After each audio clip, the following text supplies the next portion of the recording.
Welcome to the bold analysis. When this poster came out yesterday, that former Interior CS Fred Matiang'i was making his first maiden interview in Citizen TV since they left power in 2022. We were a bit anxious, and anxiety of it all is what a man who has declared his interest to go for the 2027 top seat was going to perform in that interview. And it took time and watched almost the 1.5 hour interview that was done by the Citizen TV. Curiously, that interview was pre-recorded, and I understand that Citizen was actually vouching for a live interview, but Matiang'i's handlers were so clear that being that it was his first interview, it was more appropriate to at least have pre-recorded so that they would actually tell the country, because Matiang'i's campaign team are so cagey on what he should actually tell the country now. And I realized that he was not loaded with anti-Ruto punches as the public were expecting. And in fact, he actually did not mention the word William Ruto throughout that interview. But then in this podcast, I'm going to explain to you why then William Ruto cannot face Matiang'i head-on, and all the other efforts that were there in that interview. Matiang'i clearly exposes the rot in the security docket as the president struggles to handle the revolt in the country. Before we get to those details, I want to humbly request you first to subscribe to our channel, click the notification bell, and like our videos. We got our silver plaque for 100,000 subscribers on Monday. I should have it here. For those who have not seen it, I don't know why it was put down here. Yes, for those who have not seen it, this is our silver plug for receiving 100,000 subscribers in the YouTube channel. Of course, from tomorrow, we'll find out how you can put it somewhere here so that you'll be seeing it, and we still continue to say thank you very much for supporting us to achieve this great milestone. Subscription is absolutely free, and when you subscribe to a channel, you'll be getting notifications. I want to make one observation before we even analyze the Matiang'i interview. Matiang'i is a presidential candidate, and as a presidential candidate, and I think even he mentioned that interview, you must make sure that your house is in order. And objectively enough, Simba Arati, the Kisii governor, cannot pretend to be supporting Matiang'i's candidature and at the same time blasting Rigathi. That is just a signal that Matiang'i is surrounded by Ruto molds. I saw this interview. I saw this video before Matiang'i went for that interview. There was this video here. Wamejipanga, walikuwa wafanye mkutano leo hapa at one time. Kwenda huko na one time yako. Wacha niseme hivi eti tufanye mkutano Kisii, tuarike ni Matiang'i ni anaalika wewe. Sio wewe unaalika Matiang'i. Eti mimi wacha niwaambie Mheshimiwa Gachagua, naheshimu wewe ni rafiki yetu, lakini lazima utatupea heshima hapa Kisii. We will deal with you as an equal. Hivyo tu. Kwanza ile shida nilikuwa nayo hapa Kisii, mliona pale nikiwa stadium office yangu, wakatuma JSU. Tukiwa pale Mosocho, Mheshimiwa Gachagua mwenyewe akasema, Simba, until you behave, that's the only time we can give you your bodyguards. I told him I will not behave anytime soon. Mpaka akatoka kwa ofisi.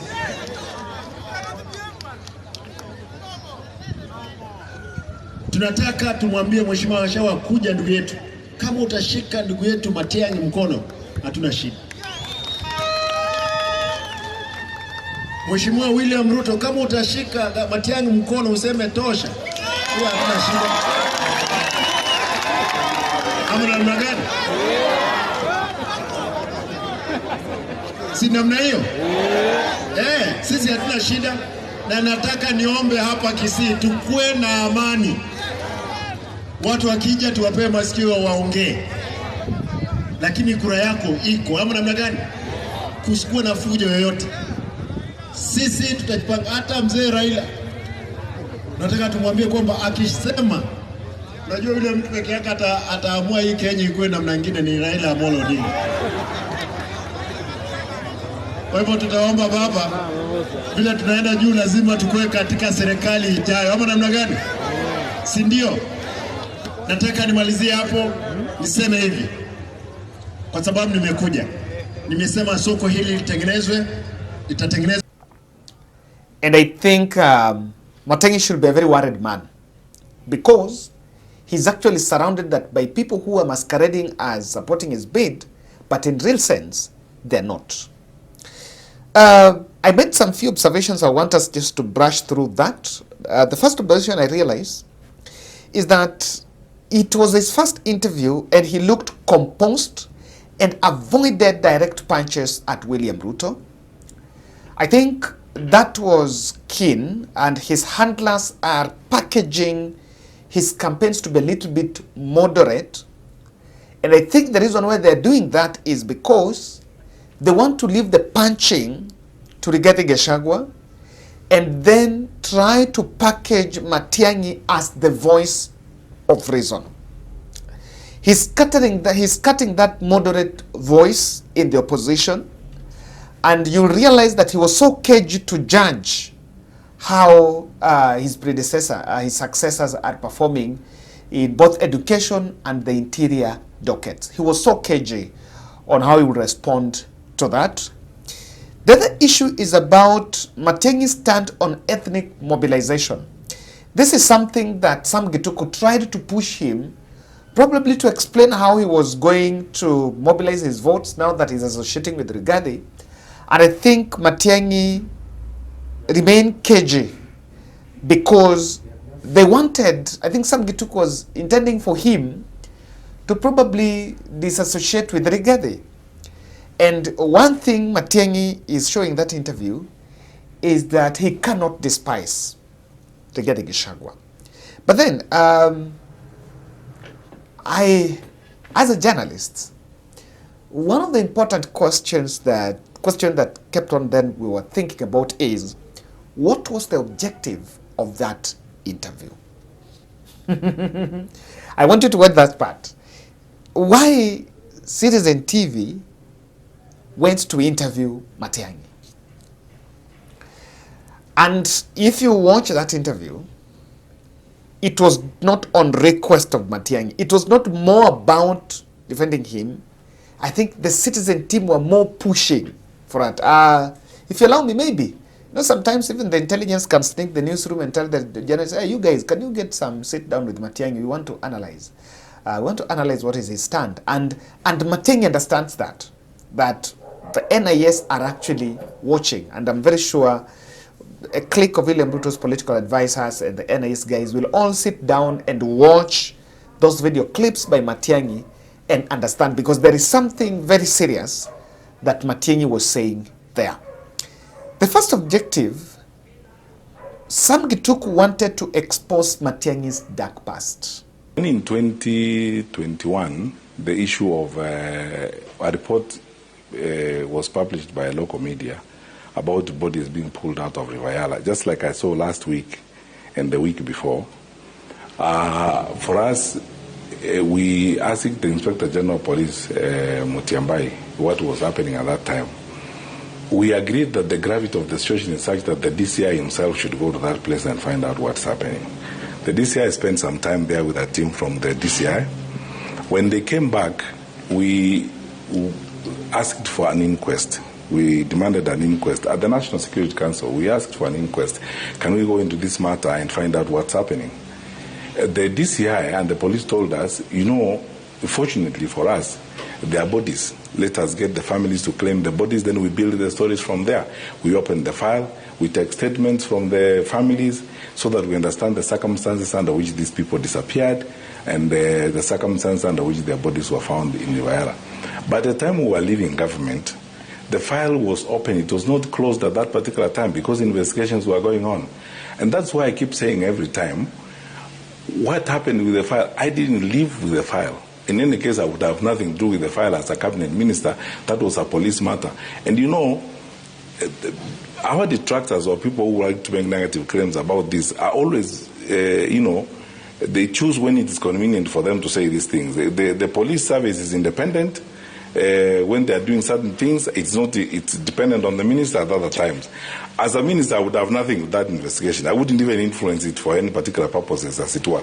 The file was open. We didn't live with the file when we left government. So why don't we close the file and let us take action in the direction in which the investigation are pointing us?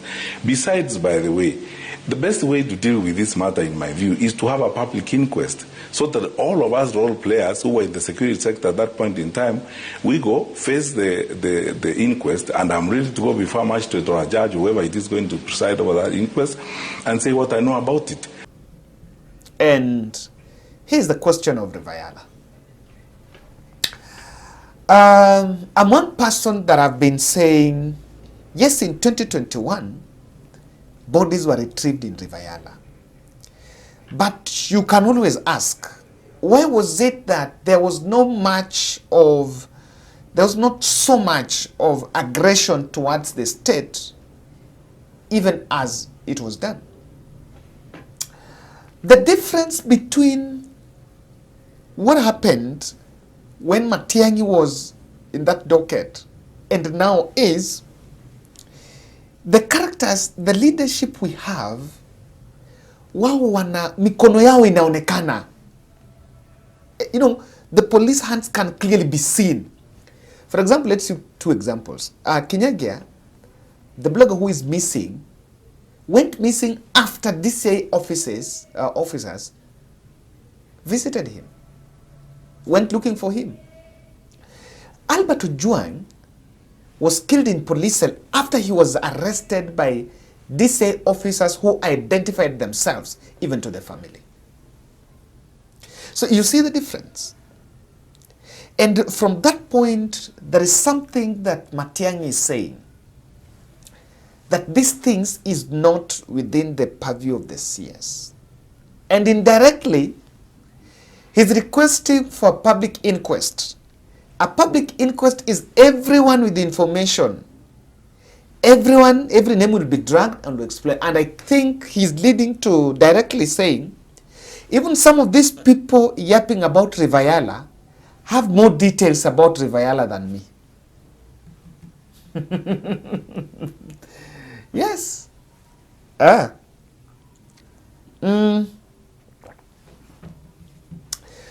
second objective was, since Matiang'i came, of course, he's been attending some rallies here and there. On Thursday, he will be will be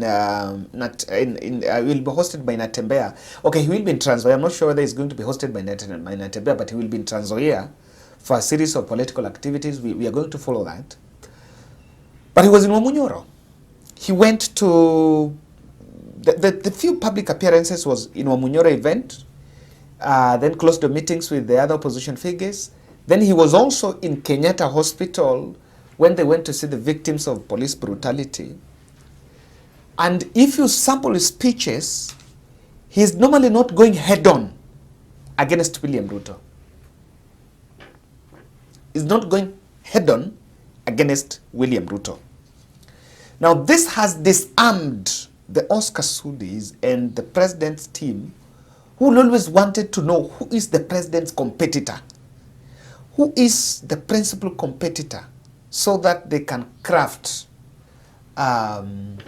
mechanism of fighting back. Now, that has not happened. And Matiang'i then actually showed, he was asked this question about the mistreatment and what happened. And was so cagey to say, I don't want to get into that. I don't want to talk about that.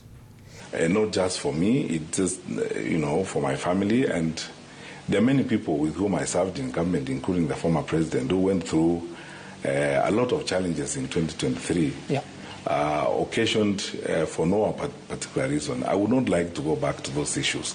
I decided to try and forget those things, just, forgive those who are involved in it and just carry on with life. Because some of those are very painful things that I don't want to think about. When you wake up in the morning and find your passport details and your travel details are exposed to the public, they have been published by a government agency, and you did not leave the country secretly. You have actually done what you are supposed to do as a cabinet minister, because you remember that time the cabinet had not been sworn in, and the head of public service had told us that the new president had requested that we all stay in post until the new cabinet is sworn in, which means that to leave the country, I had to go and talk to the new president and ask permission to leave the country. Yep. And I actually spoke to the new president and informed him about the reasons for which I was going to the UK at that particular time. Now, when you have traveled in that kind of manner, in a very official manner, and then you get state agencies publishing your passport details, your travel details, government officials claiming, or bloggers associated with the government claiming that you have run away in a cargo plane and so on and so forth, what can be more humiliating and very frustrating to you as an individual? And nothing has happened. It's just a change of government that has happened. And that was clear that to this moment, William Ruto team do not know whether to attack Matiang'i or not. I'm telling you, kama Matiang'i angekuwa attack Ruto sahi, Matiang'i will be the topic for the Kenya Kwanza politicians. The third objective, and there were so many objectives, but I narrowed on the three,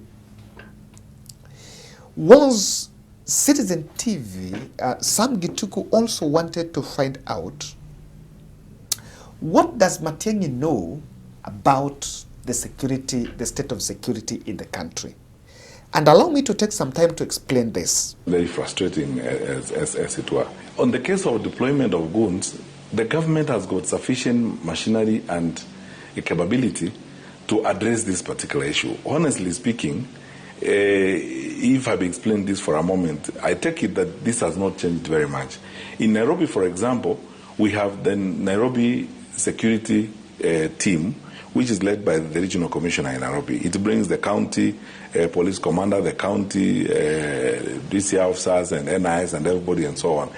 I cannot imagine actually that this security infrastructure does not know that some is hiring or training goons to bring them to town to cause mayhem. I cannot imagine that that's the case. And if they have the information, then they should go forward and act. What I find very interesting, in my view, and if I may be very frank with you, is making allegations are being made by public officials. They are the custodians of information, because they are the ones who have the instruments of power and the capacity to find out who is doing what. You know, the way the National Intelligence Service works, I can't carry guns, drive with guns from Kisii to Nairobi in my car, or have people bringing guns to me, and the National Intelligence Service does not know that Matiang'i is receiving guns or is engaged with some rebel guys in some corner and they are supplying guns. And then for them to wait until a particular time, then they say, Matiang'i could be having guns. I find that very strange. Where were they when that was happening? And then it's their responsibility to know that the way this fellow is behaving, he normally has night meetings with people and he's recruiting these guns and so on. I don't want to pretend. I know for sure that the National Intelligence Service listens to our phone calls and so on and so forth. This happens. They have ways of collecting intelligence. So how is it that if they know that some is recruiting goons from Roysambu to bring them to Nairobi, why wait until the goons get to Nairobi? Because you have the capacity, you have the police in Roysambu, you will know that these people are being hired, they are being recruited in this particular house. So you go there and disrupt the matter. That is part of the security work. So again, on this particular matter, my honest view is that if indeed goons were hired by an individual and the government has got evidence that that has been done, then honestly speaking, it is right to act on that particular matter. But when action is not taken, as if I hired goons, for example, if there was a demonstration in Nairobi and I hired goons, myself, Fred Matiang'i, I hired goons, how can the government don't know that I'm trying to hire goons? And there is one of the reasons why I will not do it is because I know that by the second day, the government will know. They can even go trace money. I have moved money from this account, I've been paid by so and so and so on and so forth. They can trace that money. So my view is, if that has happened, and I've seen that being reported widely and so on and so forth, the question I ask is this: we can engage in gossip, hearsay, he said this, I say it, they allege, and so on. Somebody needs to act. Okay. William Ruto still understands. Let me tell you, it's a puzzle on how the numbers mill around CBD and security officers are overwhelmed. To date, the president still doesn't understand how is this thing happening. What exactly is behind the endless protest? Is there an intelligence lapse or is there a security lapse? And that is why I'm telling you, Matiang'i interview, there's so many players, there were so many stakeholders that were willing to listen to him than even just the audience. And I can tell you, the intelligence and the security team, remember, William Ruto inherited Matiang'i structures in the interior docket. There are people in that interior security sector that mostly were there for the 10 years that Matiang'i and Uhuru Kenyatta were in power. And I wanted to listen to his explanation about the issue of goons. And this is the loophole that Matiang'i is saying. He's saying it cannot be that people are saying they don't know. Let me explain it this way. Ndiagui Kinyaga is missing. And a clique and DCI officers visited him, visited his residence. Then baadaye amepotea. Question.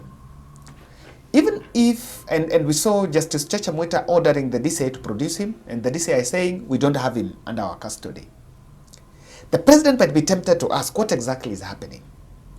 And Matiang'i is saying that we have a elaborate and a very competent intelligence sector with very good machinery, that these things cannot be happening and like the country doesn't know.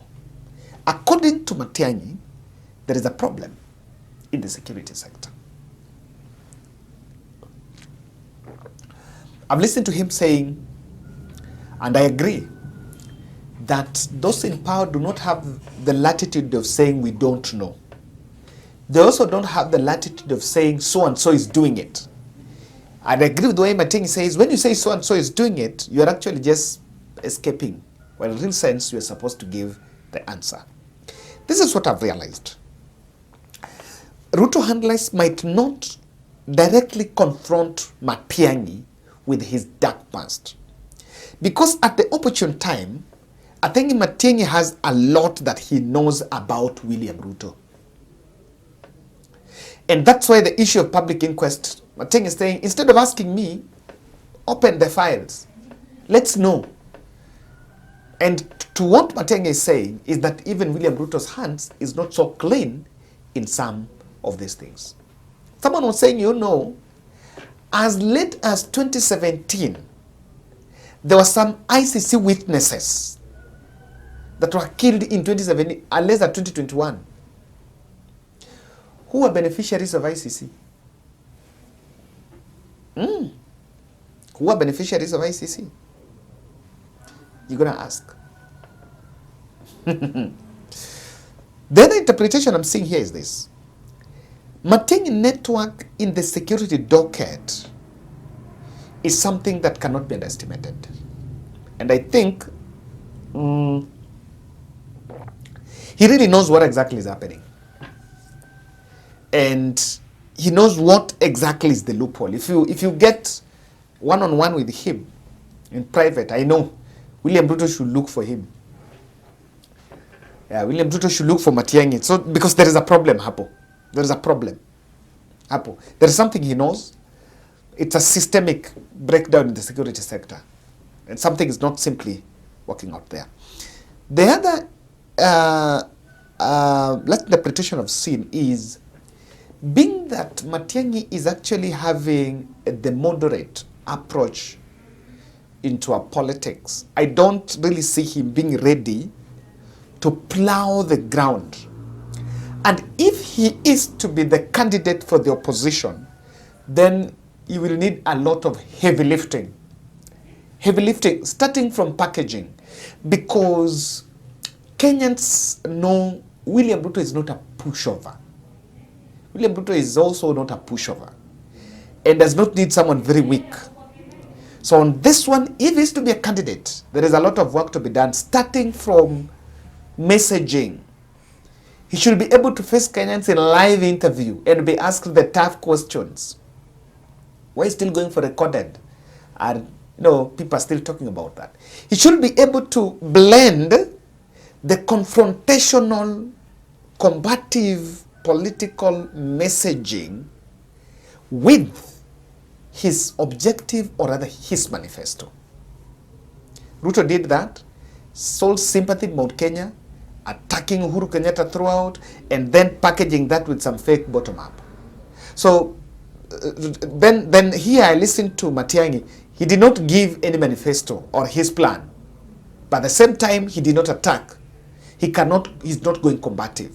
But of course, we should also be acquitted too. Sometimes the emotional combative approach limits the judgment, the rational judgment, and people just act on emotions, like what happened in 2022. But also this approach, the country will have to judge Matiang'i from a neutral ground, not on the basis of who he hates and who he loves. Thank you.